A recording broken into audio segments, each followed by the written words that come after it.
دیگه مخاطبم جمهوری اسحالی و رپرای وصل نیست. 5 دقیقه‌ای نوشتمش یقه هموطنم و ببینم چه گوهی داری میخوری.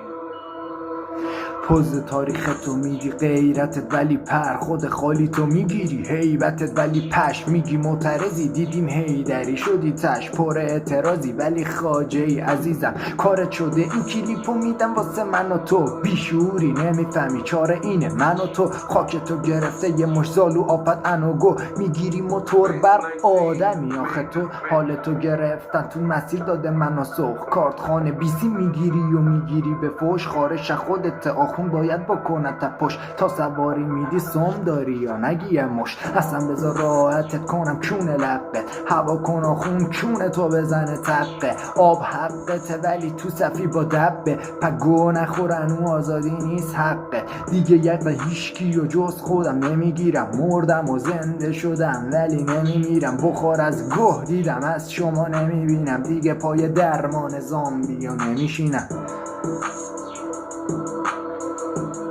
دب به دستت بگی برو آب بگیر